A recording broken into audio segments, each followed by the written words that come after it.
Kumain ako hanggang maging pinakamatabang baboy sa kulungan. Akala ng mga baboy sa paligid na babaliw na ako. Dapat malaman nila na habang tumataba, hindi lang ako madaling patayin.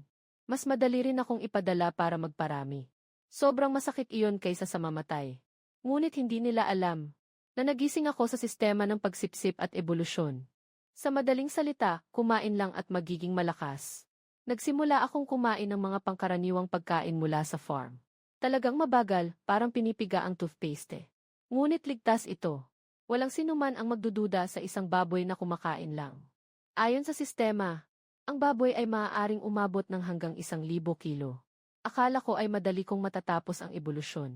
Hindi ko inasahan na ang pagdating ng 2 tao ay makakasira sa aking plano. Kuyang, bakit ang baboy na ito ay kumakain ng sobra? Kung patuloy ito, masisira na ang timbangan. Ano nang ikinababahala, si Boss Wang ay nakapag-ayos na. Sa 1 buwan, dadalhin na ito sa katayan. Sapat na ang laman ng baboy na ito para kumita siya ng malaki. Sana makakuha rin tayo ng kaunting bonus. Magandang trabaho, Toadon. Matapos marinig ang pag-uusap ng dalawa, bigla kong naisip na hindi na masarap ang pagkain ko. Buti na lang may 1 buwan pa. Nagtakda ako ng desisyon. Kakain ako ng mabuti. Susubukan kong makalagpas bago ako kunin. Kahit na hindi ko kayang talunin ang tao. Makakatakas naman ako, di ba?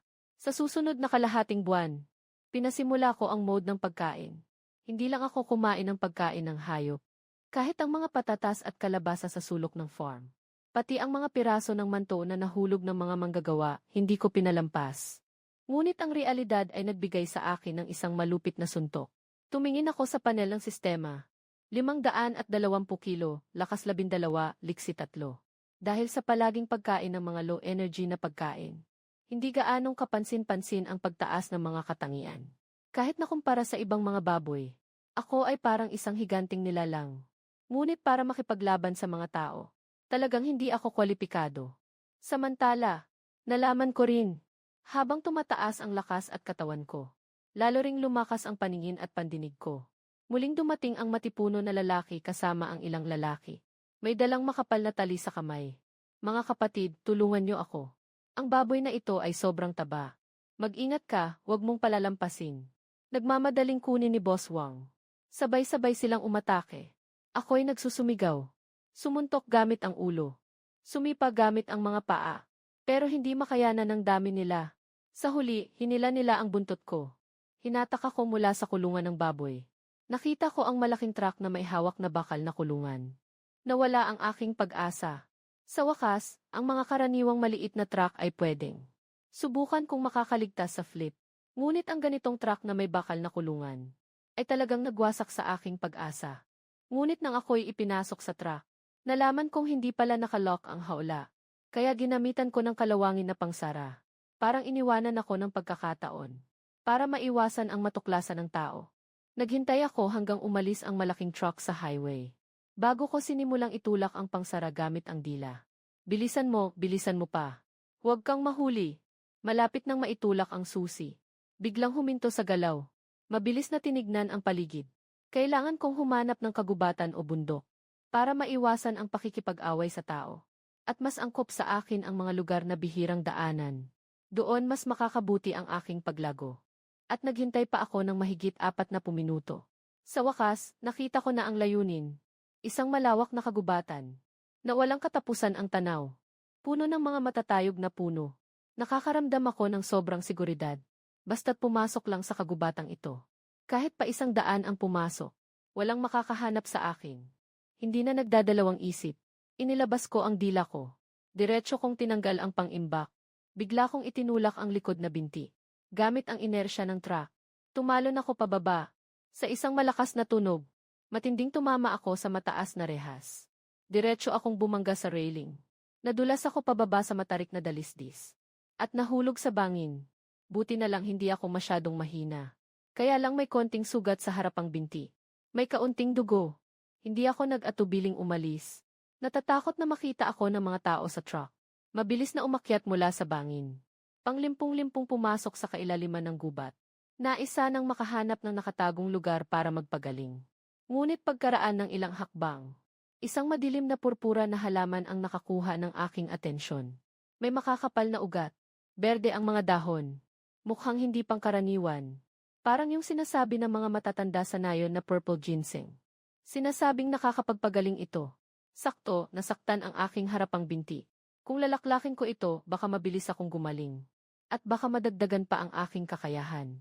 Nang handa na akong buksan ang aking bibig para lunukin ang ginseng na ito, bigla na lang may lumabas na halos 1 metrong mahaba na red tail na sentipede mula sa butas ng puno. Ang katawan na may itim at pulang kulay ay mukhang nakakalason. Umaakyat na may maingay na tunog. Bagamat ngayon ay mahigit 500 pounds na ako. Matigas ang balat at makapal ang laman. Ngunit kung makagat ako ng bagay na ito, siguradong masakit at mag-iingay ako. Baka makalason pa ako. Dahan-dahan akong lumapit. Samantalahin mo habang hindi ito nakatingin. Biglang tumalon. Gamitin ang malaking katawan para bumagsak ng malakas. Diretso nitong pinulbos ang sentipede. Focus sa lakas para makontrol ang iba. Tumingin sa mga nabulok na laman sa lupa. Nagdadalawang isip ako ng 1 segundo. Ang bagay na ito ay mukhang napaka-nakakadiri. Pero sabi ng sistema, mas mabilis tumubo ang tubig sa mga nilalang na nilulun nila. Ang malaking milipede na ito, baka kaya nitong palakasin pa ang sarili. Para maging mas malakas, hindi pumipili bukas ang bibig ko. Isang higop ko ang laman ng milipede. Nakakadiri, muntik na akong mapalabas ng laso. Sa susunod na segundo, umingay ang sistema ng abiso. Unang pagsipsip ng nakalalasong hayop. Gumising ng kakayahan.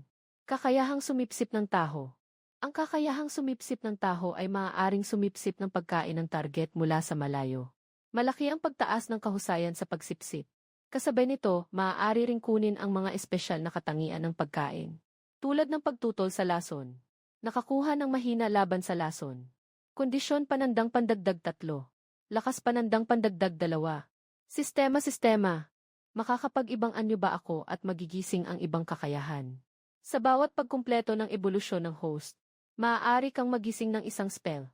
Maka-unlock ng divine skill pagkatapos ng 5 ebolusyon. Nang marinig ito, agad kong ginamit ang pagsipsip na teknik sa purple na sasakyan. Nakita kong ang katawan ng ahas ay biglang lumipad. Diretso itong pumasok sa aking bibig. Isang mainit na agos ang agad na kumalat sa aking katawan. Agad na nawala ang sakit sa sugat ng aking harapang paa. Kahit na tila mas malakas pa ako. Muling nag-update ang sistema ng panel. Timbang 580 libra. Kondisyon siyam lakas 14 na. Kalikasan 4 na unlock ang mahina na resistensya sa lason. Magandang simula. Ang gubat na ito ay talagang aking kayamanan. Ngunit kung iisipin, sa ganitong kalaking likas na gubat, tiyak na maraming mga carnivore. Ngayon, ang lakas ko ay sapat para sa 1 sentipede. Kaya pa ng isang maliit na manok. Pero kung makatagpo ako ng itim na oso o tigre mula sa hilaga, siguradong mawawalan ako ng ulo. Kailangan lang magtiis. Ang pag-unlad ang tunay na daan. Huwag na huwag magpakasaya.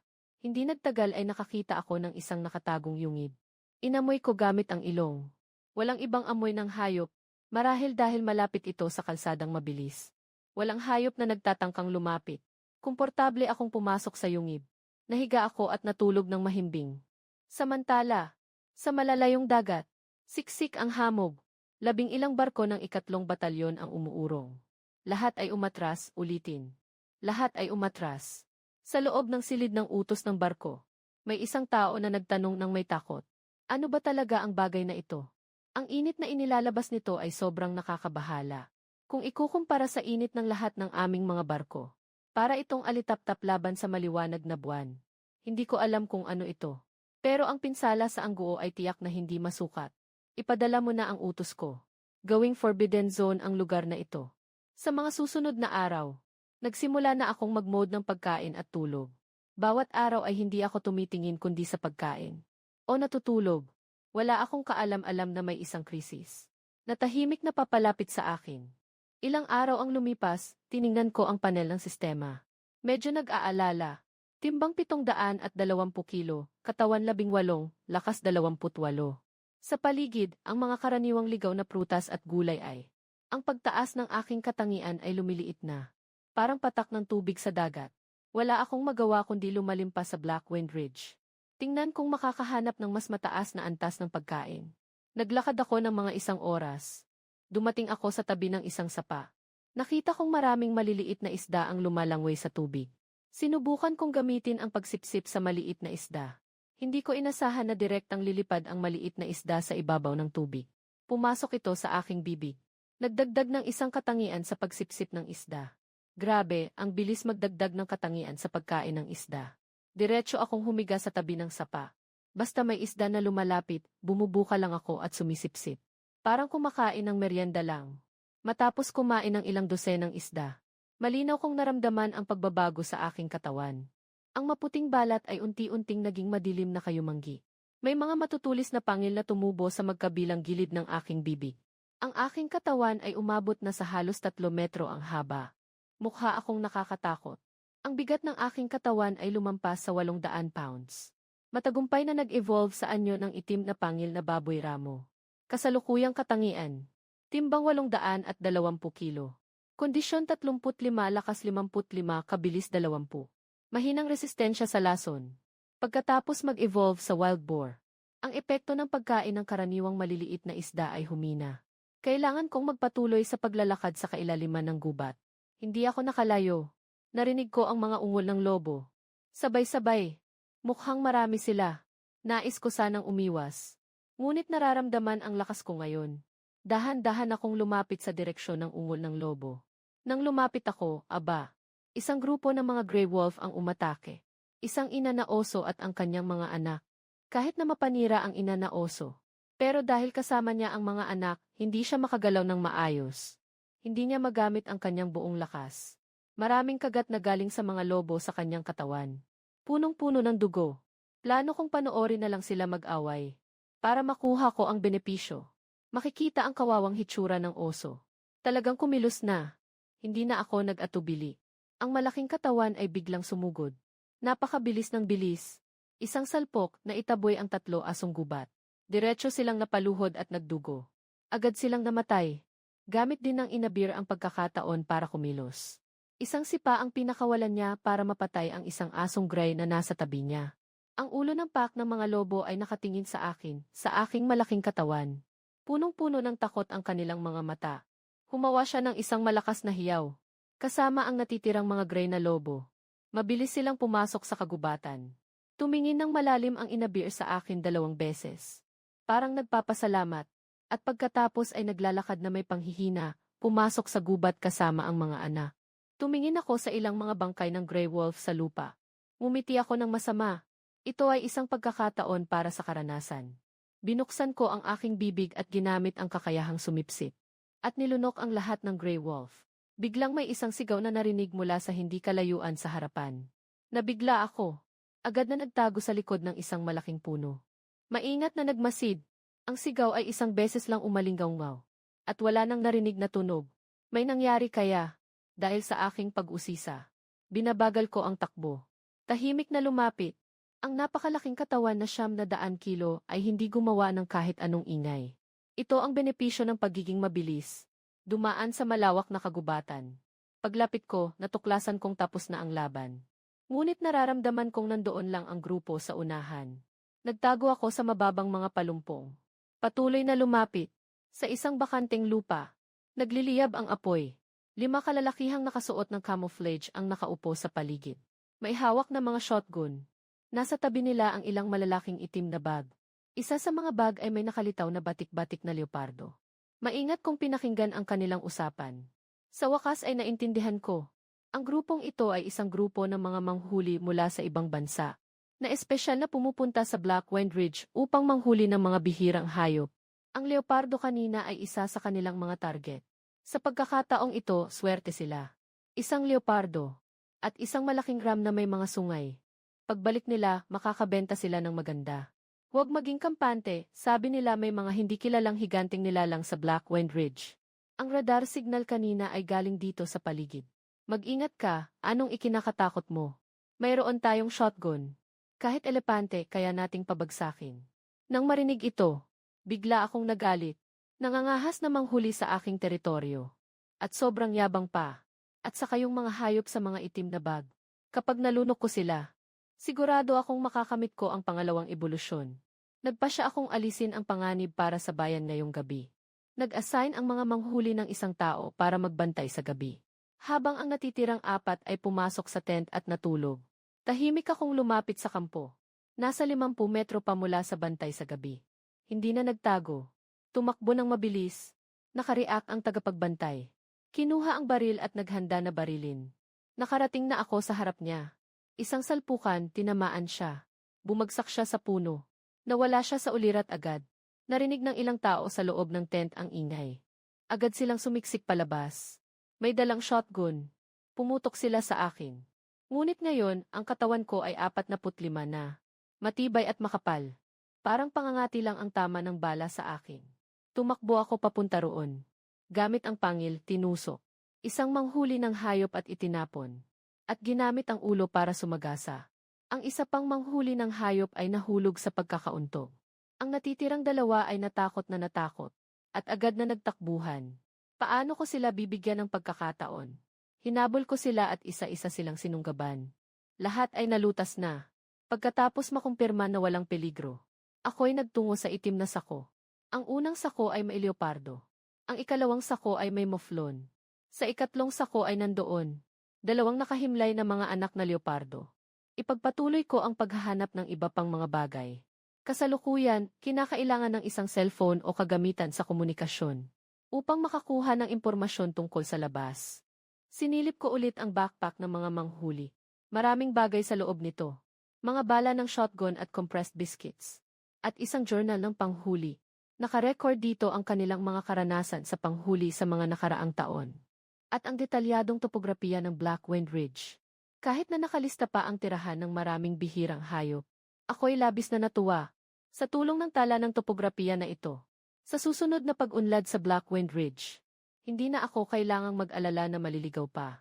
Matapos maghanap muli, nakita ko sa isa pang bag, isang smartphone, isang power bank, at isang maliit na hand-crank generator. Parang natutulog na may unan. Tulong mula sa langit.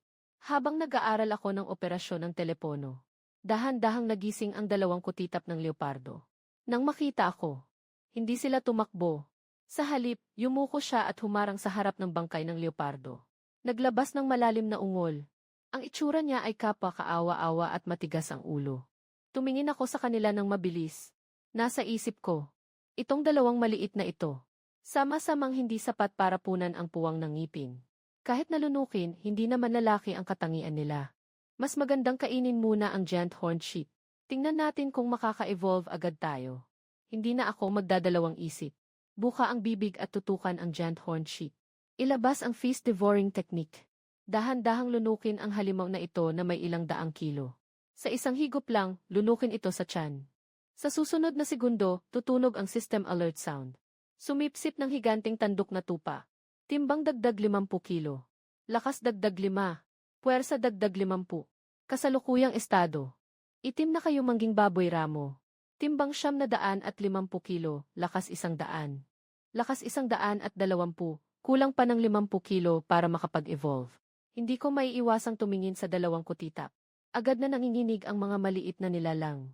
Nakatayo ang kanilang balahibo. Ngunit patuloy silang nakaharang sa katawan ng leopardo. Hindi bumitaw kahit isang hakbang. Inilipat ko ang aking tingin. Tumingin sa katawan ng leopardo sa likuran nila. Ngayon, mas nanginginig pa ang 2 kutitap. Halos hindi na makatayo ang maliit na katawan. Ngunit matigas pa rin ang loob na ipagtanggol ang sarili. Habang dahan-dahan akong lumalapit, upang lamunin ang leopardo, biglang nagtapang ang isa sa mga kutitap, at umuungal sa akin. Habang ang isa naman ay lumiko at tumakbo papunta sa gubat. Hindi ko na hinabol ang tumakbong kutitap. Sa huli, hindi siya makalayo. Anong klaseng gimmick pa ang magagawa niya? Pero hindi pa lumilipas ang 2 minuto. Yung batang hayop ay may bitbit na isang. Madilim na kayo mangging sako na yari sa juicy at tumakbo pabalik. Pumunta sa harap ko. Biglang itinaas ang ulo. Nabagsak ang sako sa lupa. Nakalat ang mga bagay sa loob. Puro mga wild ginseng at purple river grass na mahigit 100 taon na. Lahat ng ito ay mga magagandang bagay na makakapagpataas ng mga katangian. Mukhang mga nakaw na gamit ng mga manghuli. Biglang lumiwanag ang aking mga mata. Agad kong ginamit ang aking devouring technique. Agad na nasipsip ng aking bibig ang mga halamang gamot sa lupa. Isang malakas na enerhiya ang biglang sumabog sa aking katawan. Ang sistema ay nagbigay ng malalakas na tunog. Nilamon ang 100 taong ganoderma, naging 3. Lakas ng katawan positibo 3-0. Kalikasan positibo 1-5. Nilamon ang ligaw na ginseng, naging 5. Lakas positibo 4-0. Lakas ng katawan positibo 2-5. Nilamon ang purple wormwood, naging 2. A-unlock ang mahina na kakayahang magpagaling. Timbang na lumampas sa 1,000 libra. Nag-trigger ng ebolusyon agad-agad. Naramdaman ko na ang lahat ng buto sa aking katawan ay nagkakaskas. Makikita sa mata ang pagbabago sa aking katawan. Ang madilim na kayumangging balahibo ay unti-unting naging nagniningning na kulay kastanyas. Mga kasukasuan ng mga paa. Mga pangunahing bahagi tulad ng likod at tiyan. Unti-unting pinapalitan ng isang matigas na itim na kaliskis. Sa ibabaw ng 4 na paa ay lalong lumalabas ang mga hindi regular na misteryosong larawan at teksto. Mukhang napakaangas. Tapos na ang ebolusyon. Bagong uri, itim na kaliskis na baboy. Kasalukuyang katangian. Bigat na 1,400 gin. Kondisyon 300, lakas 300. Kalikasan 80, mahinang resistensya sa lason at mahina na kakayahang magpagaling. Gising na kasanayan, itim na baluti. Matapos maunawaan ang impormasyon ng sistema. Tumingin ako pabalik sa 2 kutitap. Matapos ang mga pagsubok kanina. Nakita kong hindi lamang matalino ang 2 maliit na nilalang na ito, kundi labis din silang tapat. Para maging maliit na kapatid, ito ang pinakaangkop. Tinalikuran ko na ang balak na lamunin ang clouded leopard. Gumawa ako ng malalim na hukay gamit ang mga paa. Inilibing ko ang bangkay ng clouded leopard. Matapos ilibing, kumuha ako ng isang backpack na may mga compressed biscuit. Ibinato ko ito sa harap ng mga kutitap. Ipinakita ko sa kanila na kumain. Hindi ko akalain na naiintindihan ng mga maliliit na ito. Lumapit at hinuhukay ang backpack. Nagkakagulong kumakain. May dala akong 2 batang kasama. Nagpatuloy sa mas malalim na bahagi ng Black Wind Ridge. Habang naglalakad, tinitingnan ang system panel. Gusto sanang makita ang kondisyon para sa susunod na ebolusyon. Pero nang tingnan ko, nabigla ako ng sobra. Ang susunod na pag-evolve ay nangangailangan ng 20,000 gin na timbang.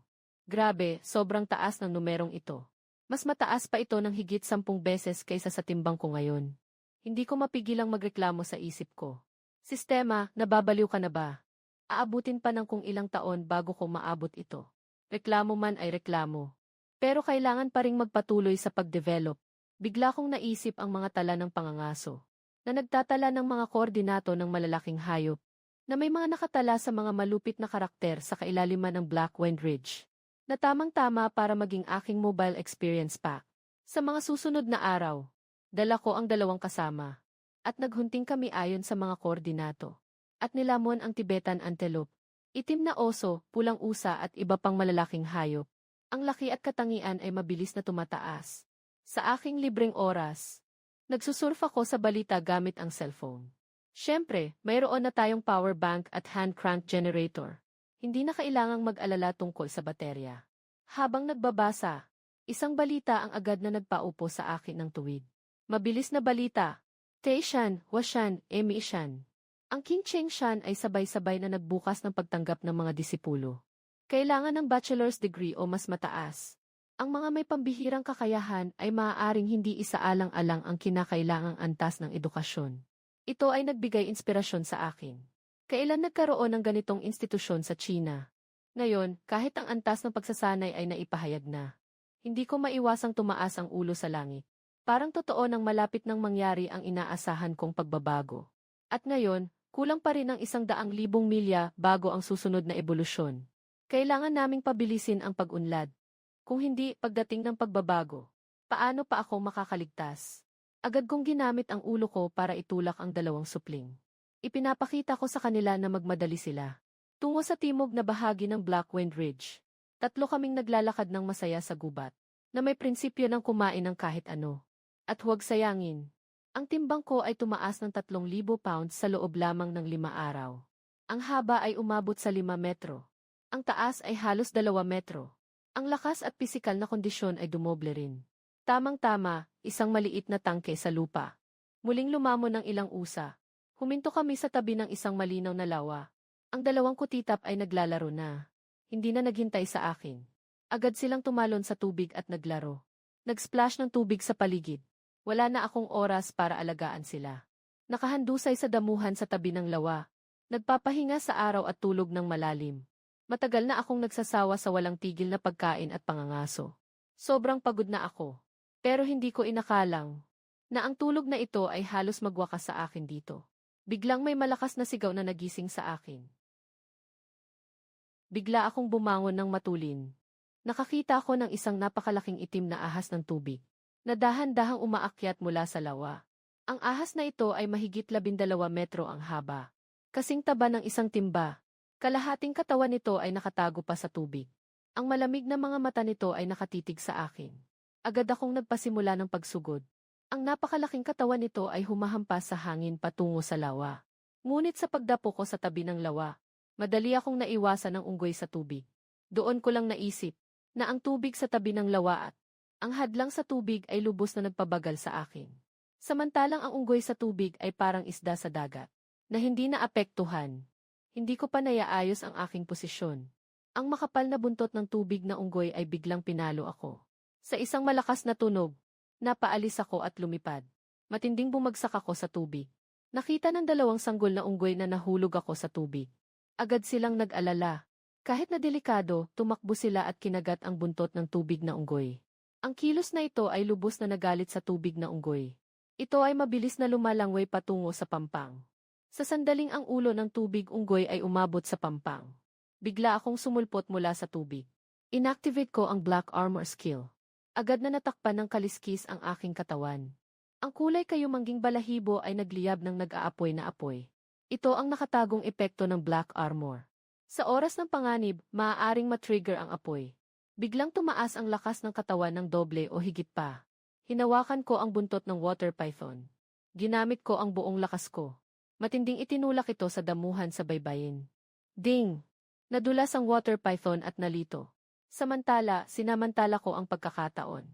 Sobrang inatake ko ang kanyang vital point. Ang water python ay nagsusumikap na makaalis. Hinahawakan niya ako gamit ang katawan niya. Pero ang lakas niya ay hindi sapat laban sa akin. Pagkalipas ng kalahating oras, wala nang galaw ang water ape. Inalis ko ang pagkakasara ng bibig ko. Kinagat ko ang isang malaking bahagi ng buntot. Itinapon ko sa dalawang batang hayop. Ito ay parang gantimpala para sa kanila. Habang dahan-dahan kong tinatangkilik ang karne ng water monkey, biglang may pumasok na estrangherong amoy. Tumingala ako at tumingin. At nakita ko sa malayo sa gubat. Isang puting guhit na lobo na mahigit 4 na metro ang haba. Ay nakatitig ng matindi sa aking dalawang kapatid. Ang mga mata ay malamig. Maliwanag na itinuturing nila silang mga biktima. Bigla akong nagalit. Sino bang may ganang manghimasok sa mga alaga ni Zubatian? Talagang naghanap sila ng kapahamakan. Sumigaw ako sa dalawang kutitap. Tinutukoy silang manatili sa lugar. Pagkatapos ay ginamit ko ang aking nakakatawang kakayahan. Nayumanig sa mga puno sa paligid. Biglang nagulat ang puting guhit na lobo. Samantalang may pagkakataon. Ako'y tumakbo ng mabilis. Sa tulong ng bilis na dala ng apoy, madali ko itong nahabol. Isang malakas na salpok ang ginawa ko. Sumigaw ang puting guhit na lobo sa sakit. Agad itong lumingon at nagtakbo. Paano ko maibibigay ang pagkakataon na iyon? Sisipain ko ang leg nito. Ihihip ko ng mabuti. Sa ilang saglit, mamamatay na ito. Tumingin ako sa aking ulo. Ipinakita ko sa dalawang kutitap na dalhin ang bangkay ng nag-iisang lobo. Agad na naintindihan ng mga bata. Nagmamadaling tumakbo sila papunta roon. Isang tao ang may hawak na isang binti. Nahihirapan siyang hilahin pabalik. Sobrang cute ng itsura niya. Matapos kainin ang itim na kaliskis na tubig na ahas at puting guhit na lobo, ramdam ko na ang enerhiya sa loob ko ay malapit ng sumabog. Puno ng init ang buong katawan ko. Ang mga puwersa ay patuloy na bumabalot sa aking mga buto at kalamnan. Unti-unting lumalaki ang katawan niya. Tahimik akong nagdarasal sa loob ng isip ko. Sistemang tinitingnan ang katangian. Kasulukuyang uri, itim na bakal na baboy. Bigat, 3,600 gin, lakas, 6.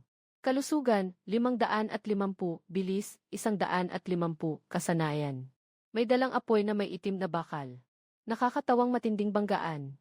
Espesyal na kakayahan. Mahinang laban sa toxins. Mahinang kakayahang magpagaling.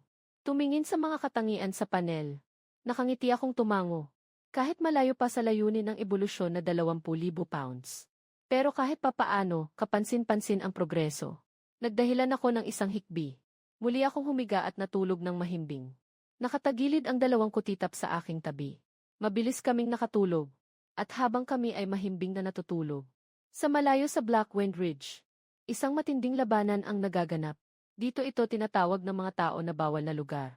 Nakatayo sa likuran ang mga itim na pader na may taas na 15 metro. Punong-puno ng mga depensa ang pader. Maraming sundalo ang nakahawak sa kanilang mga armas, nagsusumikap. Nalabanan ang mga halimaw mula sa dagat. Sa command post, isang kapitan na nakasuot ng uniforme ang nakatingin sa malakas na alon sa baybayin. Nakatutok ang kanyang paningin sa naggangalit na dagat sa harap. Napakaseryoso ng kanyang mukha. Nakatutok sa malakas na alon sa baybayin. Ang kanyang mga mata ay puno ng tensyon. Ulat kay Lidui. Sa rehiyon 3 ng depensa, maraming mga halimaw sa tubig ang natagpuan. Kabilang dito ang 20 ulo ng bakal na likod na halimaw sa tubig. 3 piraso ng mga kanyon sa baybayin ay nasira na. Malapit nang bumigay ang depensa. Agad na ilunsad ang depensa ng batong pinto. Ilipat ang natitirang mga kanyon sa baybayin. Magtipo ng apoy upang itaboy ang Aaron Spine Water Beast. Sabi ni Kapitan Lee ng mabigat ang boses. Ano ang sitwasyon ng mga nasawi? 50 ordinaryong tauhan ang nasawi. Si Master Chen Xuan ay malubhang nasugatan habang tinatakpan ang pag-atras ng mga sundalo. Siyang tinamaan ng malubhang sugat.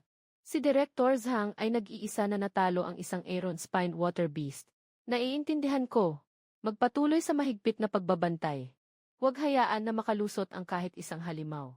Nang umalis na ang mensahero, siya ay bumubulong. Lalong lumalala ang sitwasyon. Lalong nagiging maliwanag ang mga pagbabago sa mundo. Lalong lumalakas ang mga halimaw. Mukhang hindi na ito maitatago sa mga tao. Kailangan na nating pabilisin ang pag-recruit ng mga disipulo. Sa panahong ito sa China, lahat ng mga depensa sa base ay naglalaban ng matindi. Samantalang ako ay natutulog ng mahimbing sa Blackwind Ridge. Hindi ko alam ang panganib sa labas. Paggising ko, malaki na ang katawan ko. Umabot na ito sa 7 metro ang haba. Taas ng 3 metro. Ang buong katawan ay mas matibay ang itim na baluti. Mas malakas din ang epekto ng apoy. Kahit na makatagpo ng mga sinaunang halimaw. Sa tingin ko, kaya kong mauntog ito at mapahina. Ang bilis ng paglaki ay dahil sa mga nakuhang panghuli sa gubat na ito sa nakaraang panahon. Sa lugar na ito, nakahuli ako ng napakaraming malalaking hayop at nakatagpo ng ilang tunay na hari ng lugar na ito. Ang pinakamahirap na harapin ay isang pulang buhok na langur na mahigit 3 metro ang haba. Napakabilis tumakbo ng nilalang na iyon.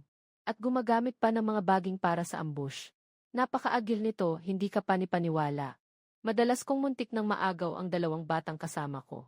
Maliban sa nakakainis na pulang balbas na espiritu ng unggoy. Nakilala ko rin ang ilang matitibay na kalaban. Isang 5 metrong asul na linyang manghuli ng lobo. Kasing bilis ng cheetah. May kasamang nakamamatay na laso ang mga pangil nito. At isang higanting bato na sawa na halos 20 metro ang haba. Mas matindi pa kaysa sa black-scaled water python na nakita ko dati. Kinailangan kong magpuyat ng buong lakas para mapalaya ang black armor ng buong buo. At halos mapagsama-sama ito. Pero ang nakasulat sa tala ng panghuli, tungkol sa isang banal na hayop na tinatawag na Xuanwen Leopard, ay hanggang ngayon ay walang bakas. Pakiramdam ko ay malakas ang laban nitong Xuanwen Leopard. Tiyak na higit pa sa lahat ng mga hari ng gubat na aking naranasan. Maaaring ito ang tunay na kalaban sa aking landas ng pag-unlad. Sige, wag na munang isipin. Magdagdag tayo ng pagkain ngayon. Una, ayusin natin ang malaking apoy na oso. Tinawag ko ang 2 maliit na cub. Patungo sa isang bundok sa timog. Nasa loob ng yungib ng bundok ang pugad ng oso. Hindi nagtagal. Isang madilim at napakalaking yungib ang lumitaw sa harapan. Nang lumapit kami sa bunganga ng yungib, 2 kutitap ang instinctively na nagtago sa likod ko. Nakayuko at umuungal patungo sa yungib. Maliwanag na naramdaman nila ang mabangis na presensya sa loob ng yungib. Sa susunod na segundo, mula sa kailaliman ng yungib ay narinig ang malalakas na tunog ng mga bato na bumabagsak. Nanginig ang lupa sa ilalim. Isang napakalaking apoy na oso ang tumayo at lumabas. Siyam na talampakan ang taas. Nakatakip ang buong katawan nito ng madilim na kayumangging balat. May mga piraso ng bato na nakadikit sa balat. Ang lakas ng puwersa nito.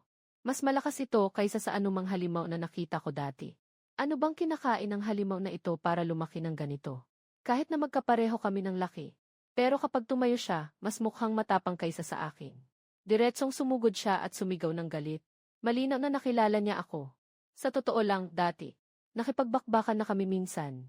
Pero noong una, hindi ako gumamit ng kasanayan. Ngayon, para nang ang magkaaway na talaga kami. Labing-labis na naiinggit. Walang paligoy-ligoy. Ako ang unang sumugod. Ang malaking katawan ay may kasamang apoy at malakas na hangin. Matinding bumangga sa higanting oso, bang. Isang napakalakas na tunog. Ang dalawang higanting nilalang ay nagbanggaan. Ang malaking puwersa ng impact ay nagdulot ng napatid ang mga puno sa lakas ng lindol. Malupit na hinawi ng aking itim na pangil ang makapal na bolt ng dambuhalang oso. Pero hindi rin ito magpapatalo.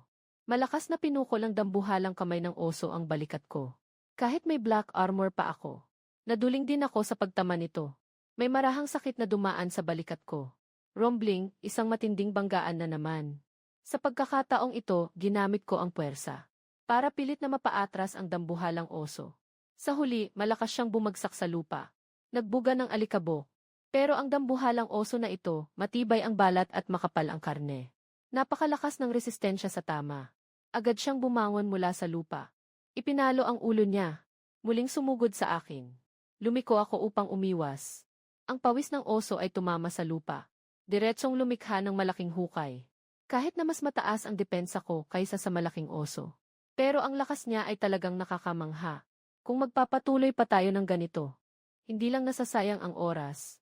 Madali ring makahatak ng ibang higanting nilalang. Hindi na pwedeng ipagpaliban. Dapat agarang tapusin. May naisip ako. Ang buong katawan ay agad na natakpan ng itim na baluti. Ang kayumangging balahibo ay nagliyab ng matinding apoy. Ang lakas sa loob ay agad na tumaas ng ilang beses. Pati ang hangin sa paligid ay naging mainit. Tumingin ang higanting oso ng apoy sa akin na naglalagablab. May bahid ng pagkabahala sa kanyang malabong mga mata. Nais niyang umatras nang hindi niya namamalayan. Ngunit hindi ko siya binigyan ng pagkakataon. Ang aking anyo ay naging isang pulang anino. Agad akong sumugod sa kanyang harapan. Dala ang napakalakas na puwersa. Isang malakas na salpok sa kanyang dibdib. Narinig ang malutong na tunog ng buto na nababasag. Ang higanting oso ay naglabas ng isang malungkot na sigaw. Ang malaking katawan nito ay naitapon ko palayo. Matinding bumangga sa pader ng yungib. Ang higanting oso ay nagpakita ng ilang pagsusumikap. Ngunit hindi na ito kumilos muli. Dahan-dahan itong dumulas pababa sa pader. Ganap na nawala ang buhay. Dalawang batang hayop ang masayang tumalon. Na umuungal sa paligid ng bangkay ng malaking oso. Pinagsaluhan ko ang aking ulo sa kanila. Na nagpapahiwatig na huwag silang magmadali sa pagkain. Pumasok muna tayo sa yungib para tingnan. Maaaring may iba pang mga sorpresa. Patuloy kaming naglakad sa loob ng yungib. Nakatagpo ako ng maraming mga bulaklak at damo. May mga hindi kilalang prutas. Na naglalabas ng banayad na amoy. Mula sa itsura, alam na agad na ito ay magandang bagay. Habang naglalakad papasok sa yungib, mas lalo pang lumalakas. Ang amoy habang papasok. Nang makarating sa pinakailalim ng yungib, isang napakalaking batong lawa ang bumungad sa harap. May dumadaloy na makapal na likido na kulay ginto sa lawa. Ito ay pulot. Ang higanting oso ba ay sinakop ang pugad ng reyna ng mga bubuyog sa Black Wind Ridge. Matapos maghanap ng mabuti sa yungib, iniwan ko ang dalawang gutom na kapatid na umiinom ng likido mula sa bato sa tabi ng lawa. Habang ako ay lumabas ng yungib. Sa totoo lang, maganda itong lugar. Pwede kong gawing tirahan. Pero alam ko sa sarili ko, hindi pa panahon para magpahinga. Mas lalong nagiging kakaiba ang mundo. Darating pa sigurong mas malakas na mga halimaw. Kailangan kong magmadali sa pagkain at pag-unlad. Para maabot ang 20,000 na antas ng ebolusyon ng maaga. Una akong nag-alis ng makapal na kamay ng oso. At inihagis ito sa dalawang nakababatang kapatid sa yungib. Pagkatapos ay sinimulan kong gamitin ang kakayahang sumipsip ng pagkain. Upang simulan ang pagsipsip sa bangkay ng naglalagablab na oso. Ang napakalaking init ay agad na pumasok sa aking katawan. Na sinusunog ang aking mga ugat. Pakiramdam ko ay parang isang naglalakbay na pugon na puno ng init. Ang buong katawan ko ay nagningning ng bahagyang pulang liwanag. Nagstay ako sa kuweba ng 3 araw. Ganap kong na-digest ang enerhiya at pulot ng apoy na higanting oso. Lumaki ako ng 9 na metro ang haba at 4 na metro ang taas. Ang buong katawan ko ay may metallic na kinang. Malaki rin ang pagtaas ng aking lakas at pisikal na kondisyon. Kahit sa buong timog ng Black Wind Ridge, maaari akong ituring na isa sa mga pinakamalakas na nilalang. Yung mga mabagsik na halimaw na dati ay nagtangkang hamunin ako. Ngayon pag nakikita nila ako, umiwas na sila sa daan. Malapit nang magpatuloy ang paglilinis. Nagpahinga ako ng bahagya. Inikot ko ang malaki kong ulo. Sa isipan ko, pinag-iisipan ko. Una, ayusin mo ang malaking itim na buwaya. Matagal nang naninirahan ang hayop na iyon sa Black Dragon Pool sa timog. Mas malaki ang katawan kaysa sa naunang itim na kaliskis na tubig na unggoy. Noon, wala akong tiwala na mahawakan ito. Ngayon, tamang-tama na subukan ito. Matapos itong ayusin, sasagupain ko ang mga mabangis na hayop sa timog na rehiyon isa-isa. Hindi ako naniniwala na hindi ko mahahanap ang leopard na may itim na guhit. Bagaman sabik na umunlad, hindi ko pa rin napigilan ang sarili ko. Umupo at binuksan ang cellphone upang magbasa ng balita. Ngunit pagkatapos ng 2 balita, nabigla ako sa mga mensahe sa screen. Mabilis na ulat mula sa istasyon. Ang silangang baybayin ng bansa ng mga cherry blossom ay sinalakay ng mga halimaw. Sangkaterbang hindi kilalang halimaw ang sumalakay sa lungsod. Dahil dito, nagkaroon ng malawakang pinsala sa tao. Sa kasalukuyan, maraming mga refugee ang tumatakas mula sa bansa ng mga cherry blossom. Nagmamadaling humingi ng tulong mula sa mga kalapit na bansa. Pinakabagong balita, ang bansang Sakura ay nagsubmit ng aplikasyon para sa tulong sa bansang maganda. Hanggang sa kasalukuyan, walang natanggap na tugon. Agad na umingay ang comment section sa ilalim ng balita. Pagkagising mula sa isang tulog, bigla na lang mawawala ang magandang buhay. Ano bang halimaw ang ganito kalakas? Na kayang direktang sumalakay sa baybayin? Mayroon bang eksperto na makakapagpaliwanag? Habang ang lahat ay nag-usap-usap, isang netizen ang nag-post ng aktwal na larawan. Sa larawan, isang 9 metrong mahabang higanting butiki ang kumakagat sa isang tangke. Ang mga labi ng tangke ay nagkalat sa lupa. Napakatrahedya ng sitwasyon. Biglang tahimik ang comment section ng ilang segundo. Pagkatapos ay sumiklab ang mas masiglang talakayan. Maliwanag na alam ng opisyal ng Huaxia na hindi na nila ito maitatago. Nagsimula silang unti-unting ilabas ang mga kaugnay na balita. May ilan pang mga tao sa internet na may kaalaman sa mga balita. Paminsan-minsan ay nagbabalita ng mga atake ng mga halimaw sa iba't ibang lugar. Bawat isa ay nagdudulot ng takot sa mga netizen. Tumingin ako sa mga komento. Hindi ko mapigilang gamitin ang mga paa ko para kalikutin ang screen ng telepono. Nagpost ako ng isang komento tungkol sa halimaw na ito. Kayang-kaya ko itong lunukin.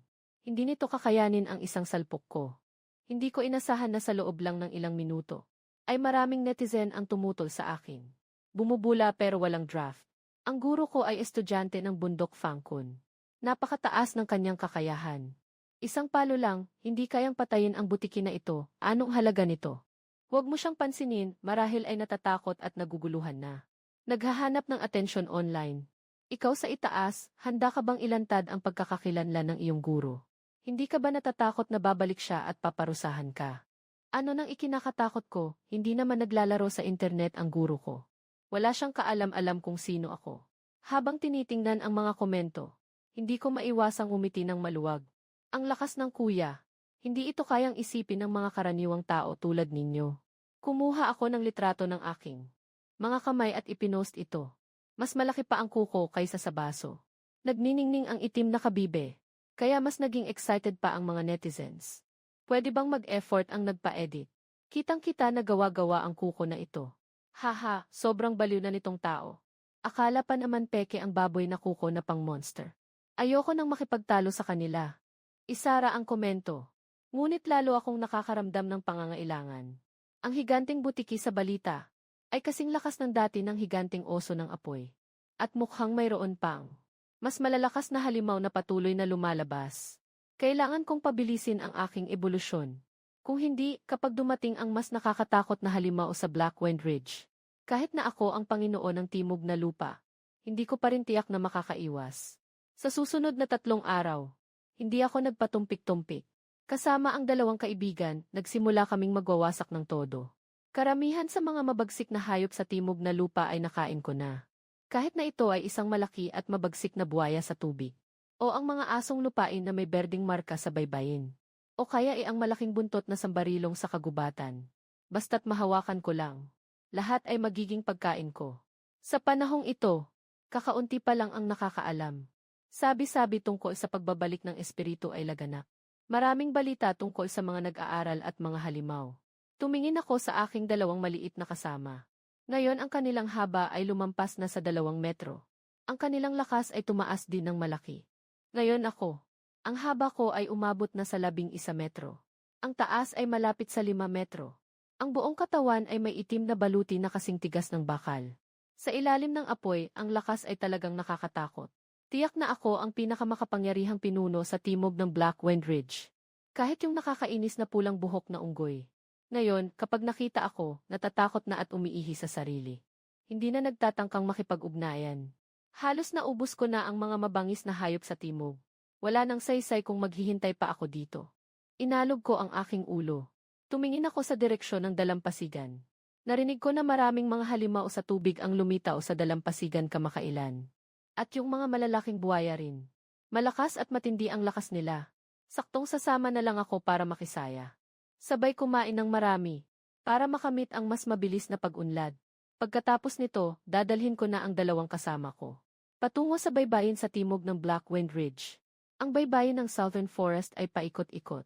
Sa karagatang konektado sa dagat, isang artipisyal na isla ang matatag na nakatayo. Ang base militar ng Zenhai sa isla ay isa sa mga pinaka-espesyal. Sa 24 na mga base ng depensa sa dagat ng China. Dahil sa mga higanting halimaw sa kagubatan ng timog na matagal nang naninirahan sa loob. Napakabihirang may mga halimaw sa dagat na maglakas loob na umakyat sa pampang. Ang rate ng pagkasawi sa base na ito ay nananatiling pinakamababa.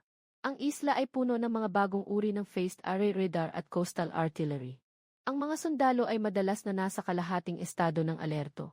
Sa loob ng command tower, si General Kifi na nakasuot ng deep sea camouflage na uniforme, ay nakatutok sa radar screen sa harap niya. Ang kanyang noo ay nakakunot. Isang nakakasilaw na infrared thermal imaging point, ay dahan-dahang gumagalaw. Ang peak ng init ay lampas sa lahat ng mga buhay na bagay sa paligid. Yung tao na iyon ay gumalaw. Mababa at seryoso ang boses ni Kife. Nakaturo ang daliri sa screen. Ang init na reaksyon ng higanting hayop sa lupa ay 3 beses na mas malakas kaysa sa pinakamalupit na chameleon sa dagat. Partikular na pinayuhan ng militar na dapat itong bantayan ng mabuti. Lumapit si Zhaoli, ang opisyal sa tabi niya. Tono ng pagkabahala. Ginoo, kailangan bang ayusin ang anggulo ng mga kanyon sa baybayin? I lock ang halimaw na ito. Kung ito'y lumapit sa base, hindi natin kayang isipin ang magiging resulta. Dahan-dahang umiling si Kife. Nakatutok pa rin ang kanyang tingin sa radar, hindi na kailangan. Magkaiba ang ugali ng mga halimaw sa lupa at sa dagat. Mayroon silang sariling kamalayan sa teritoryo. Hindi kami nag-uudyok ng labanan. Hindi sila basta-basta lalampas. Ang pangunahing layunin ng aming presensya dito ay ang subaybayan ang galaw ng hindi kilalang higanting nilalang at pigilan ang pag-atake ng mga halimaw mula sa dagat. Kamakailan, ang mga kakaibang galaw sa dagat ay lalong tumataas. Ngunit 1 oras na ang nakalipas. Natagpuan ng patrol ang mga bakas ng 3 mga chameleon na may mga pangil. Tingnan ang kanilang landas. Parang nag-iimbestiga ng mga punto ng paglapag. Ayon sa nakaraang mga pattern, madalas itong senyales ng malawakang pagdagsa. Antas 3 ng alerto. Suriin ang mga bala ng coastal defense at mga kagamitan sa malapitang laban. Ipagbigay alam sa patron na palawakin ang saklaw ng paghahanap. Kapag natagpuan ang grupo ng butiki, agad na iulat. Habang ang lahat sa base ay handang-handa, dahan-dahan akong naglalakad sa gubat sa tabi ng baybayin. Ang aking ilong ay patuloy na kumikilos. Ang hangin ay punong-puno ng pamilyar na amoy ng dugo. Ito ay amoy ng butiking may mga antena. Mas malapit kaysa sa inaasahan ko. Maging ang mga tunog ng paggapang nila. Sa mga bato ay maririnig ko ng bahagya. Mukhang ito ay isang karanasang handog. Nasa isip ko'y nagagalak ako. 10 araw na lang ang natitira ayon sa mga hula sa internet. Ang grupong butiki sa tabing dagat na ito ay perpektong sustansya para sa aking pagsulong sa ebolusyon sa loob ng 2 araw. Nakita ko ang 3 mga chameleon sa isang baybayin. Ang pinakamalaki sa kanila ay maihaba na 0 metro. Ngunit kung ikukumpara sa aking matibay na katawan, parang 2 payat na aso lamang. At nang makita ng 3 malalaking butiki ako, hindi sila nagmadaling umatake. Sa halip dahan-dahan silang umatras. Marahil ay naramdaman nila ang aking lakas. Walang paraan makakatakas. Tiningnan ko nang may paghusga. 2 malalaking salampak. Pagkatapos ay parang bulldozer, direktang bumangga. Nang makita nilang hindi makakatakas, nangangatog ang mga kuko at sumugod. Pero nang makipag-ugnayan lang, diretso silang naitulak palayo ko. Ang matigas na balat nito ay pinasok ko. Ng aking mga pangil, wala akong binigay na pagkakataon sa kanila na huminga. Isa na namang mabangis na salpukan. Diretso kong tinapos ang butiki.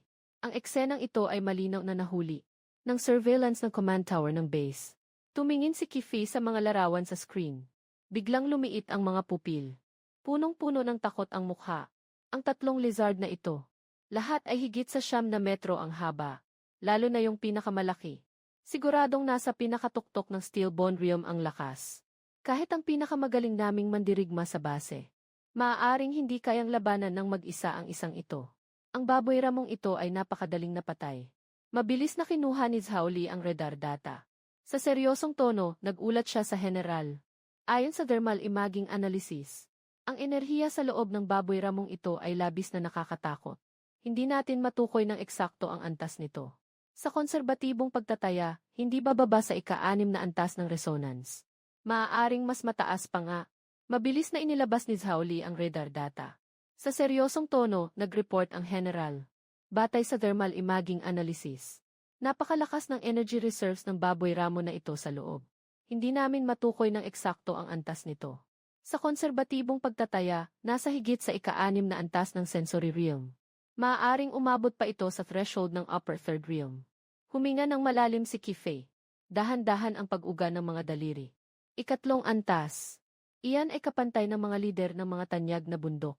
Ang bansang Sakura ay natalo ng ganitong antas ng halimaw. Ang kanilang mga kanyon ay hindi makasugat kahit sa mga butiki ng ikatlong antas. Paano pa kaya ang mga narito sa ikatlong antas?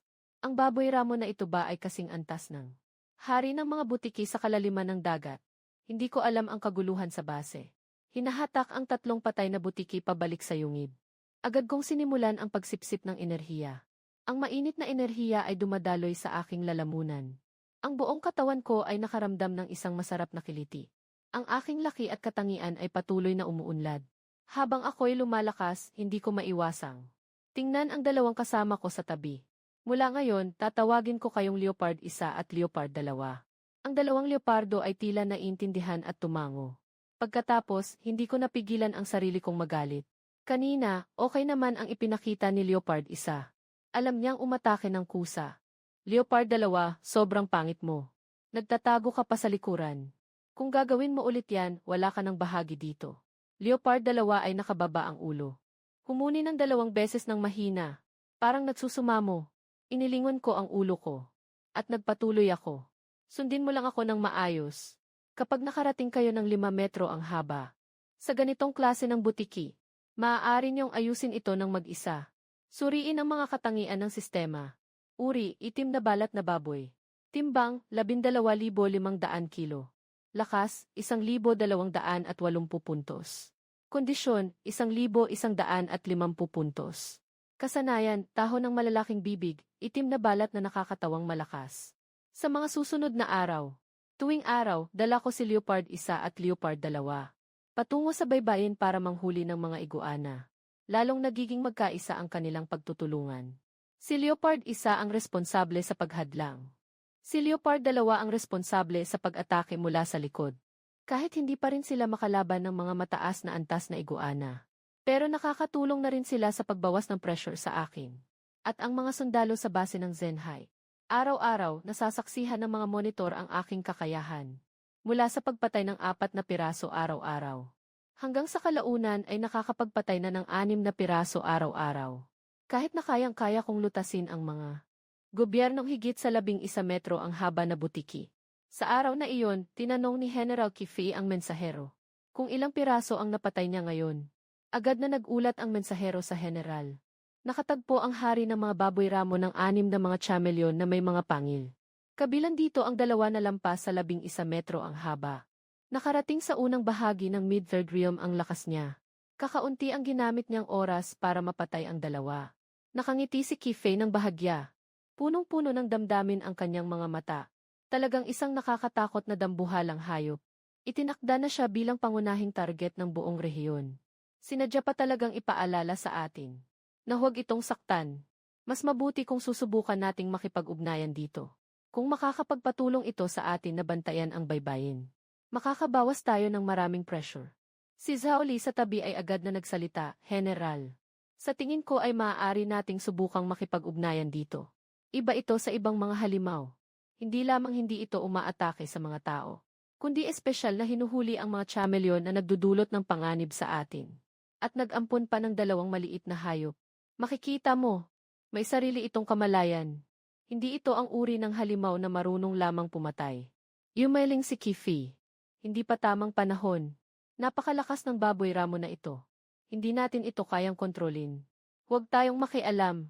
Kapag naiinis ito, hindi natin alam ang magiging resulta. Maghintay tayo hanggang makilala natin ang ugali nito. Pagkatapos ay maghanap ng pagkakataon na makipag-ugnayan. Sa tabi ng dalampasigan, talagang napansin ko na ang militar na base sa malayo. Ngunit hindi ko ito pinansin. Dinala ko ang aking nakuha at bumalik sa yungib. Araw-araw pagkatapos manghuli ng butiki, bumabalik ako sa yungib dala ang aking nakuha. Habang ako'y kumakain at umuunlad. Habang tinitingnan ang mga balita sa cellphone. Tinitingnan ang mga balita tungkol sa mga halimaw na umatake sa iba't ibang bansa. Lumalakas ang pakiramdam ng pangangailangan sa aking puso. 3 araw na ang lumipas. Bumababa na ang bilang ng mga chameleon sa baybayin. Nasa hangganan na ako ng ebolusyon. Malapit nang sumabog ang enerhiya sa aking katawan. Sa mga sandaling iyon, nag-pop up ang isang emergency news sa cellphone. Mabilis na ulat mula sa istasyon. Ang base ng Pandagat TFE. 23 ay nasakop ng grupo ng mga butiki sa Qinghai Island. Namatay si Liu Zhenren, ang leader ng Juhua Mountain. Libu-libong sundalo at mga voluntaryo ang nagbuwis ng buhay. Sa kasalukuyan, ang grupo ng mga butiki ay papalapit sa mga kalapit na lungsod. Nanonood ako ng balita. Naramdaman kong bumigat ang aking puso. Mas malala ang krisis sa labas kaysa sa inaasahan ko. Ang mga makapangyarihang tao ay hindi makapagpigil.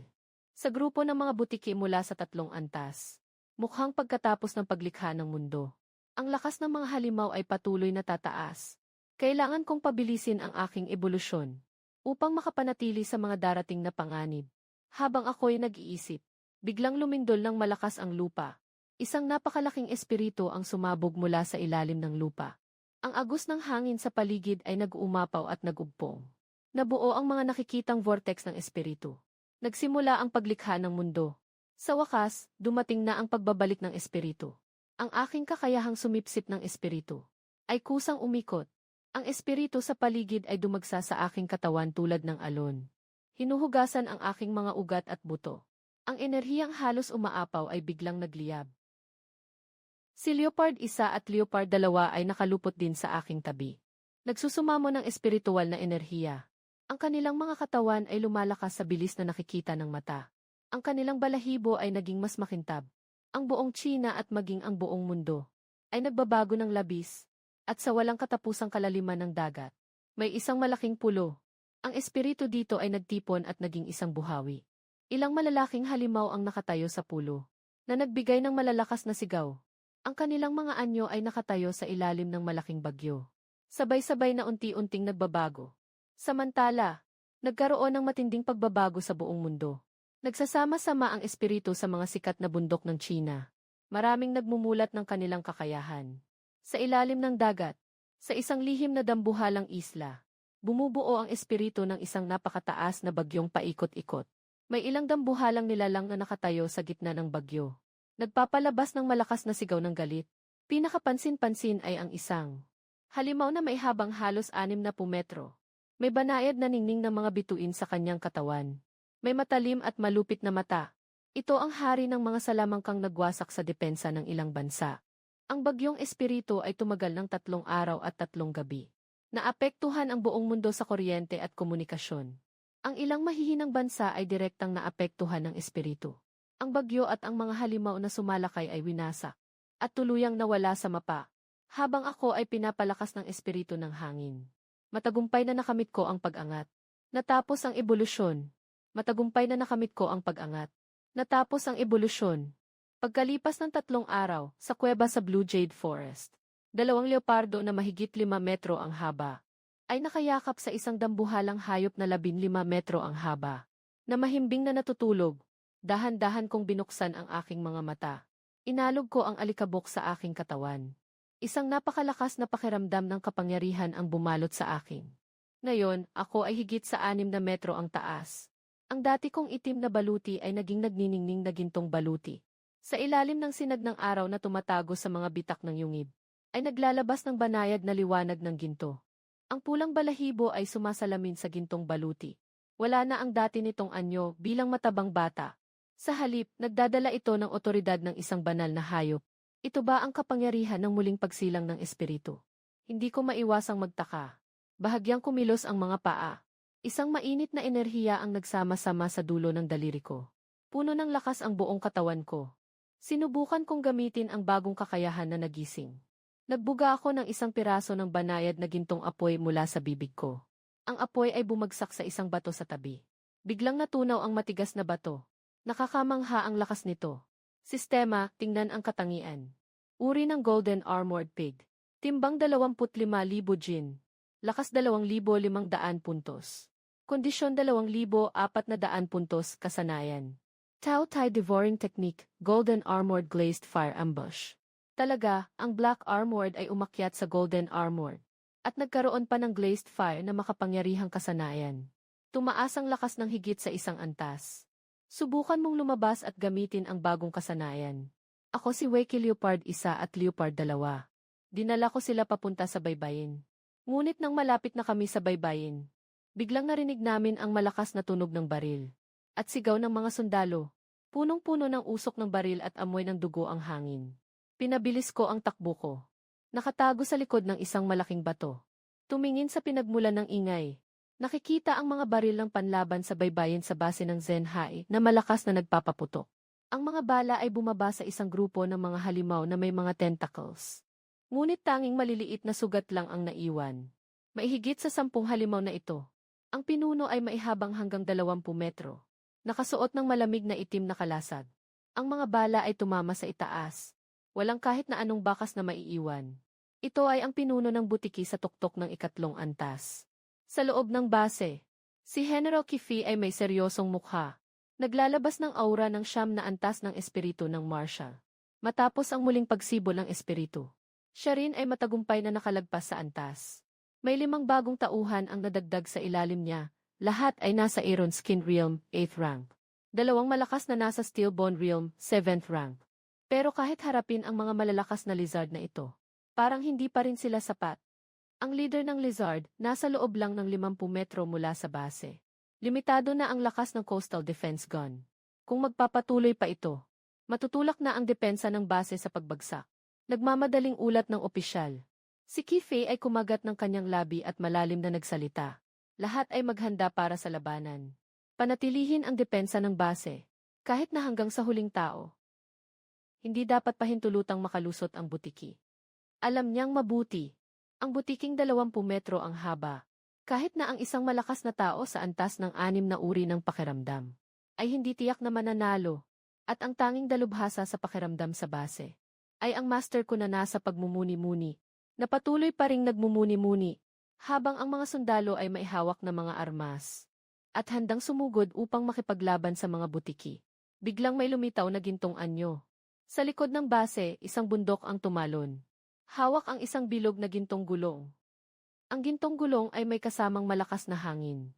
Diretsyong tumaga sa isang 15 metrong butiki. Agaran nitong pinutol ang lid. Ang madilim na berdeng dugo ay sumabog. Siguro ko ay lumabas na. Sumigaw ang mga sundalo sa kasiyahan. Agad na tumaas ang moral. Nakasuot ng magaspang na kulay abong damit si Master. Payat ang kanyang pangangatawan. Ngunit naglalabas siya ng isang malakas na presensya. Ang aura ng 6 na antas ng pagkakaalam ay sumalubong. Na nagpilit sa mga butiki sa paligid na umatras. Agad na lumapit si Kifi. Masayang sinabi, "Guro ko, sa wakas ay nakalabas ka na. Nakaabot ka na ba ng bagong antas?" Guro Hu ay bahagyang tumango. Na nakatingin ng seryoso sa harapang lider ng butiki. Sa swerte ay nakalampas sa tuktok ng 6 na antas ng Jaya o Gujing. Ngunit ang lakas ng lider na ito ng butiki ay malapit na sa 7 na antas. Hindi ko sigurado kung kaya ko itong talunin. Kaya ko lang gawing pansamantalang pahabain ang oras. Nagtatago ako sa likod ng malaking bato. Napatingin ako ng matagal. Ito ang unang beses na nakakita ako ng ganitong kalakas na tao. Mas malakas ang aura ni Master Hugh kaysa sa kahit anong malaki sa gubat na nakilala ko noon. Mas matindi pa ito sa kahit anong dambuhalang hayop sa gubat. Gusto kong makita kung gaano ka-epic ang laban niya sa Lizard Commander. kung gaano ka-exciting ang laban na iyon. Pagkasabi nito, ang pinuno ng butiki ay nagbigay ng isang mabangis na sigaw. Ang malaking katawan ay biglang tumakbo patungo kay Guro Tijer. Ang buntot ay nagdadala ng matinding hangin, na malakas na humampas. Si Guro Tijer ay mabilis na umilad, na madali niyang naiiwasan. Ang ginto niyang gulong ay muling lumipad. Naging isang gintong anino, na tumaga sa mata ng lider ng butiki. Iyon ang kanyang kahinaan. Ngunit napakasigla ng lider ng butiki. Nang yumuko siya, dumaan ang gintong gulong sa kanyang pisngi, na nag-iwan lamang ng bahagyang sugat. Pagkatapos ay biglang bumuka ang bibig ng lider ng butiki. Nagbuga ng isang grupo ng madilim na berdeng lason. Ang lason ay tumama sa lupa. Sa isang iglap nagdulot ito ng malaking butas. Agad na umatras ang guro, upang iwasan ang lason. Ang gintong gulong sa kanyang kamay ay mabilis na umikot.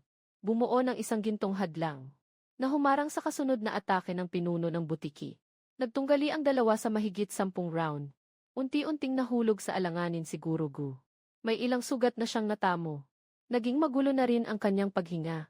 Nakuha ng pinuno ng butiki ang pagkakataon. Malakas na tinamaan ng buntot ang dibdib ni Guro Gu. Nagsuka si Guro Gu ng dugo. Nahagis ang katawan niya ng ilang metro.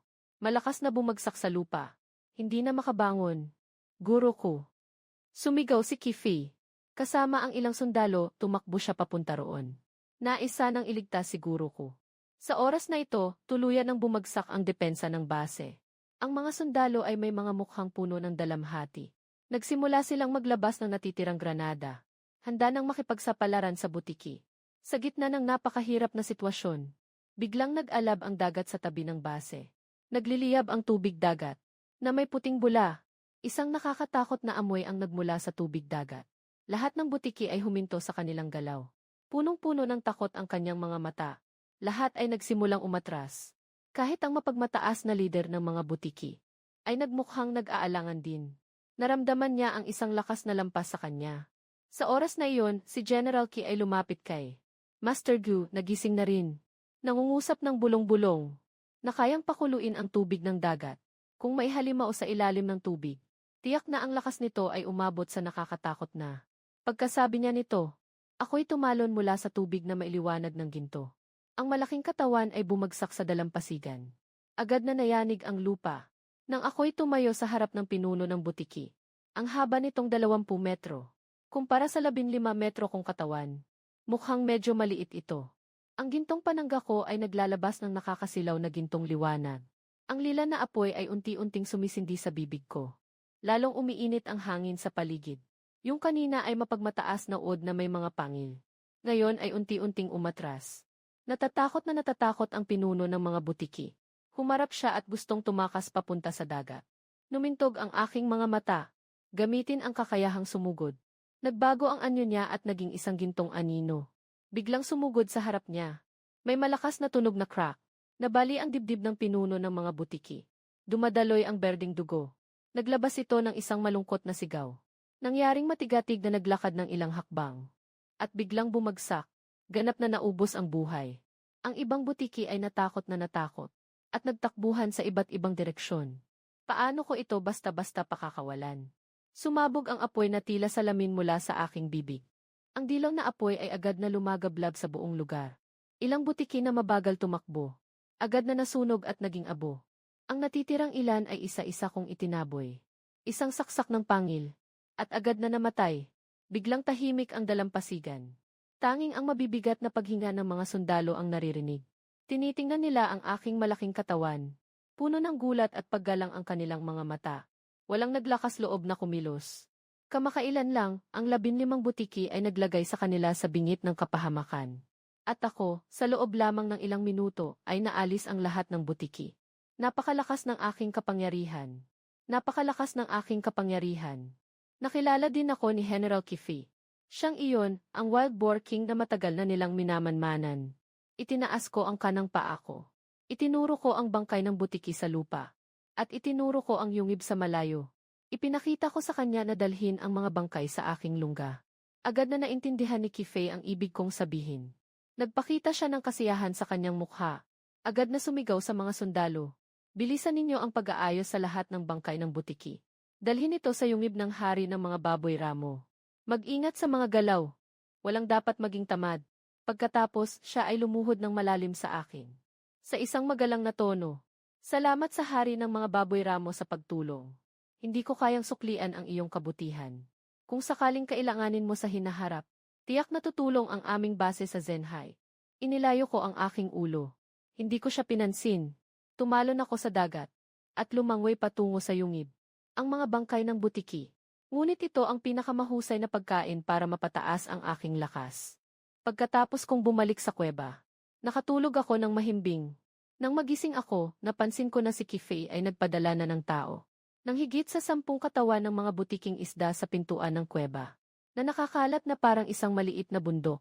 Bukod dito, may dala siyang isang makapal na folder. Nasa loob ang impormasyon ng militar na base, na inayos tungkol sa lahat ng mabangis na nilalang, at ilang paghahati-hati ng antas ng pagsasanay ng tao. Ito ay nagdulot sa akin ng kasiyahan. Ang mga pangunahing impormasyong ito ay mas kapaki-pakinabang. Kumpara sa magulong balita sa internet, mayroon ding ilang paghahati-hati ng antas ng pagsasanay ng tao. Ito ay nagdulot sa akin ng kasiyahan. Mas kapaki-pakinabang ang mga pangunahing impormasyong ito kaysa sa mga kalat-kalat na balita sa internet. Mas mainam ito kaysa sa magulong impormasyon online. Binuksan ko ang folder ng mga dokumento. At maingat kong tiningnan ang laman. Mahina akong nagbasa ng mga nilalaman. Ang mga antas ng halimaw ay nahahati sa sundalong halimaw, general na halimaw, Panginoon at hari. Ang antas na sundalong halimaw ay katumbas ng mababang 3 antas ng tao. Ang antas na general na halimaw ay katumbas ng gitnang 3 antas ng tao. Ang antas ng Panginoon ay tumutugma sa 3 pinakamataas na antas. Ang antas ng hari ay isang nilalang na alamat lamang. Sa ngayon, wala pang anumang tala tungkol dito. Nakatala rin sa mga record, na bago pa man mabuo ang mundo, 5 Panginoon na halimaw ang natuklasan sa buong mundo. Kabilang dito, ang Lizard King ang may pinakamalaking katawan. Ang haba ng katawan nito ay halos 60 metro. Nasa antas ng Panginoon ang ganap. Maaari silang maglabas ng malakas na hininga.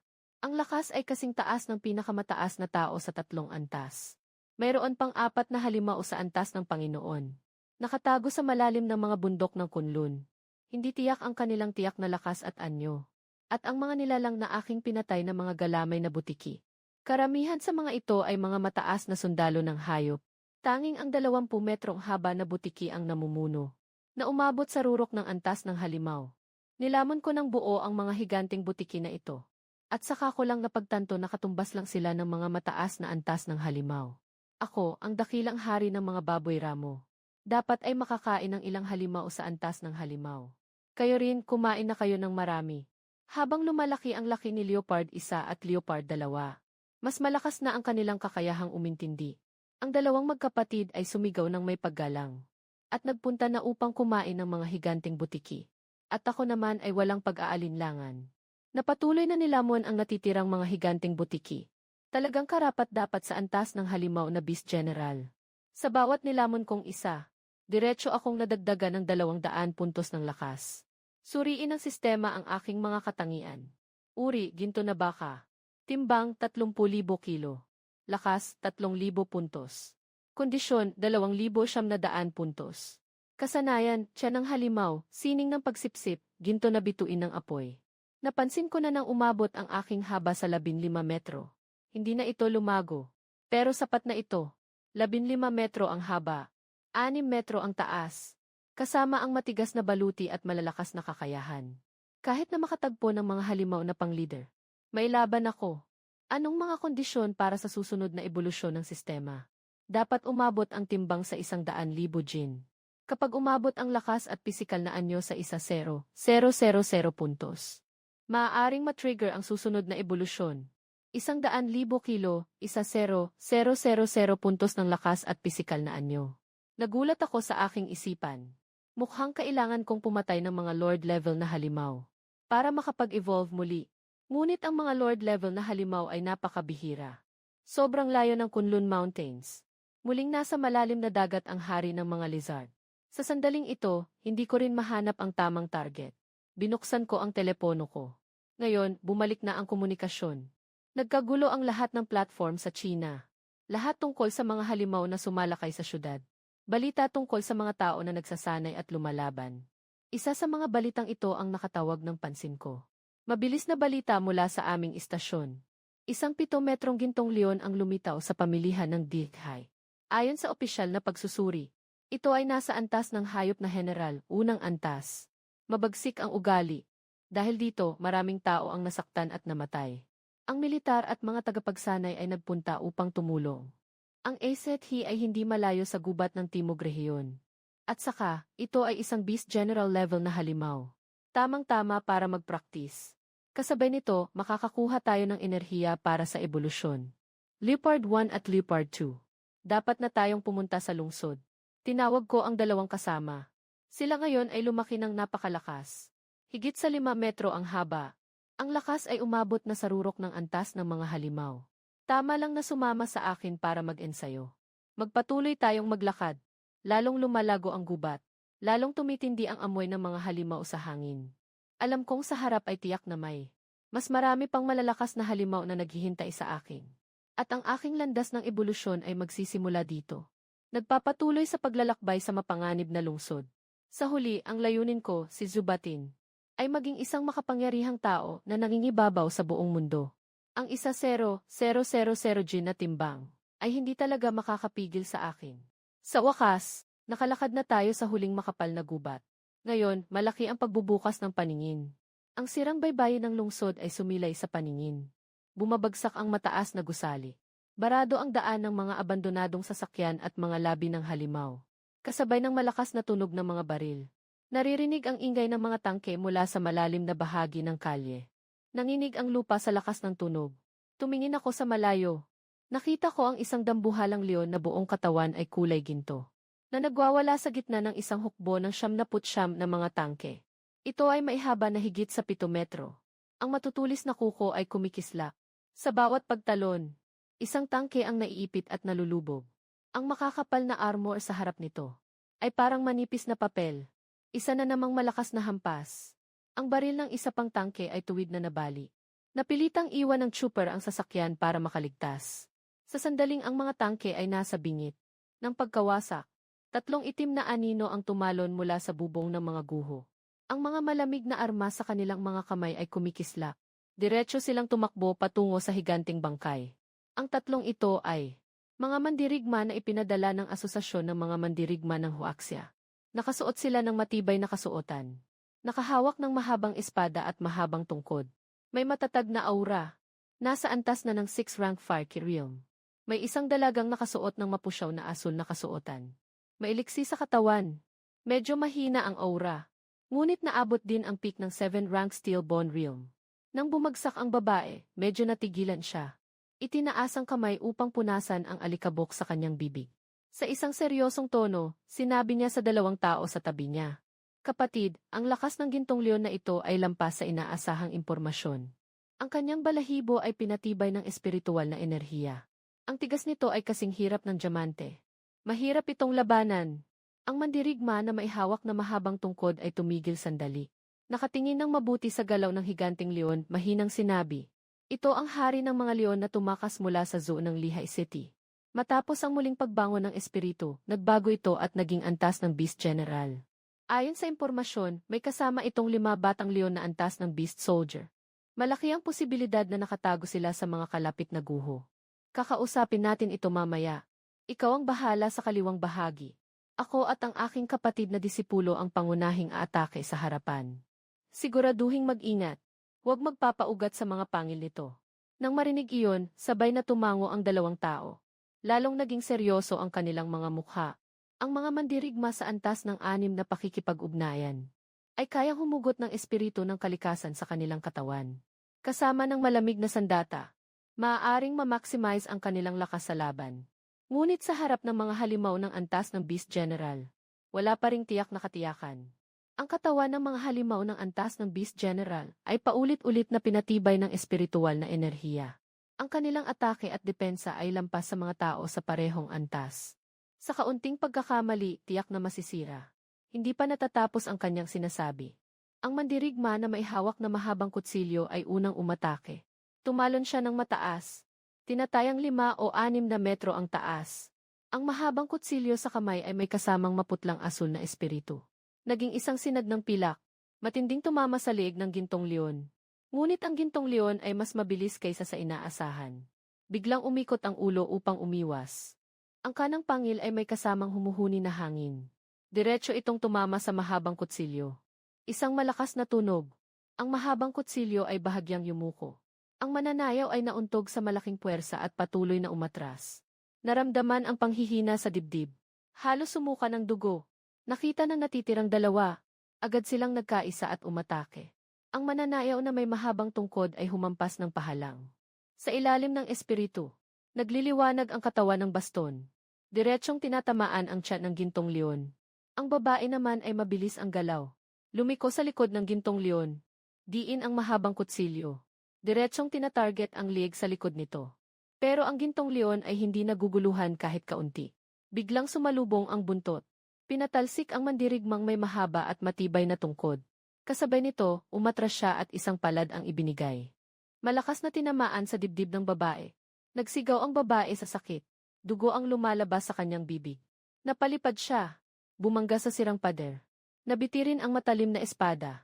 Kahit tatlo pa silang nagsama-sama, ang gulo pa rin nila. Ipinapakita kung gaano kakila-kilabot ang mga halimaw na tulad ng beast grade. At sa kasalukuyan, sa anino ng mga guho malapit dito. Matagal na akong nakapasok sa lungsod kasama sina Leopard 1 at Leopard 2. Dalawa kong mga kasamahan ay nakapalibot.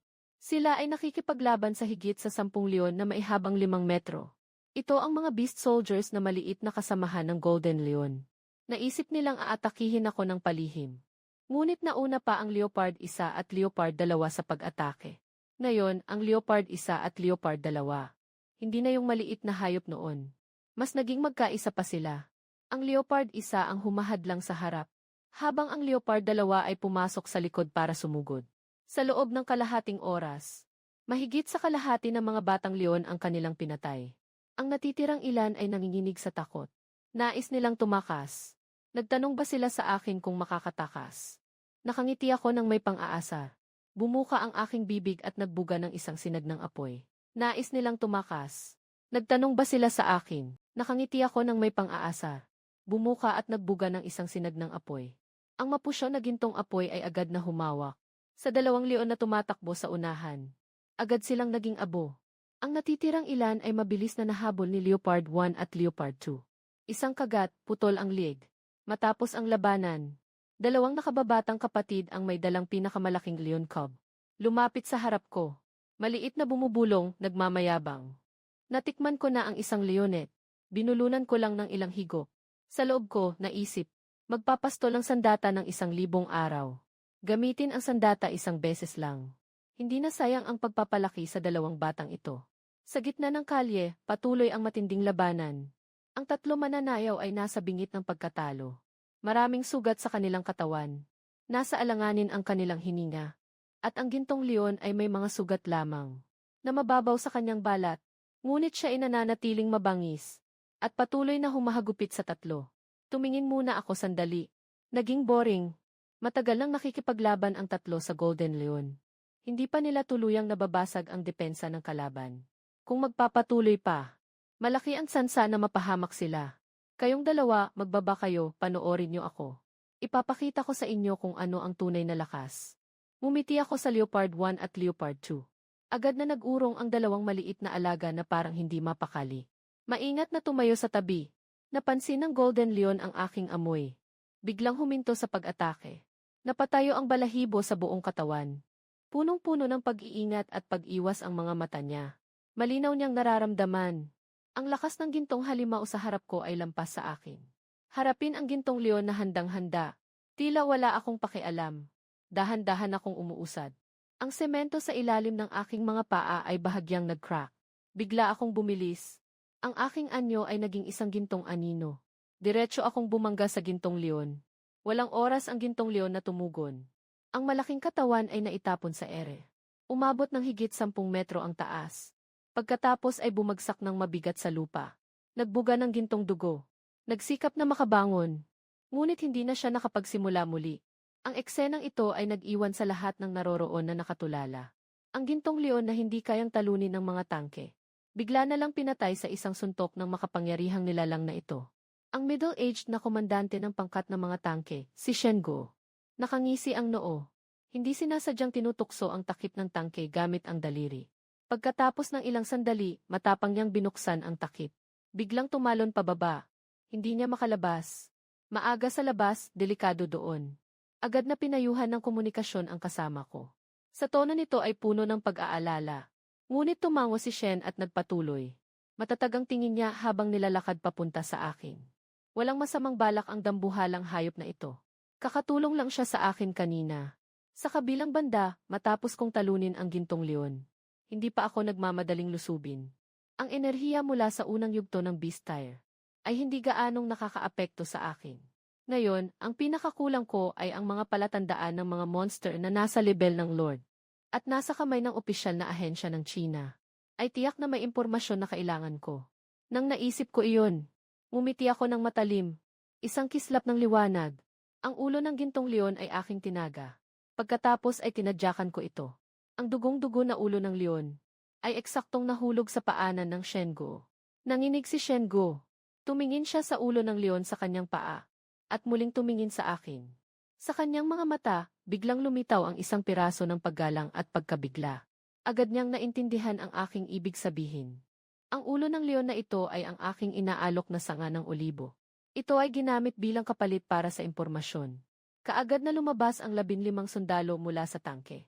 Nang makita ang ulo ng leon sa paanan ng commander, lahat sila ay nagulat at napamaang. At agad na nagpakita ng paggalang. Nakatayo si Zengo sa kanyang lugar. Malalim na yumuko sa akin. Ang mga sundalo sa likod niya ay maayos na nakapila. Na may paggalang na bumati. Pinatay ko ang gintong leon. At iniligtas ang mga nakaligtas sa buong kalye. At pinanatili ang kanilang tank division. Ang utang na loob na ito. Nasa isip nila. Dahan-dahan akong tumango sa kanila. Bilang tugon, ganap na pinasiklab ng eksenang ito ang damdamin ng lahat sa lugar. Yung 3 na sugatang mananayaw ay nahihirapang tumayo. Nakatingin sa aking anino. Puno ng pagkabigla at mahinang bulong. Saan ba dito ang halimaw? Siyang tunay na bantay ng isang lugar, ang banal na hayop. Nakatayo si Baoyi at Baoer sa aking tabi. Ang kanilang mga dibdib ay nakataas. Punong-puno ng pagmamalaki. Nararamdaman nila ang aking makapangyarihang aura. Sa mga tao na may paggalang sa akin, wala nang galit na dati. Itinuro ko ang likod ng kaharian ng Shen. Naka-attach na mapa ng militar sa tangke. Nagtigatig ang mga mata ni Sengo. Nagpakita siya ng hindi makapaniwalang ekspresyon, alam niya na ang mapang ito ay nagmamarka sa kasalukuyang deployment ng militar ng Huaxia.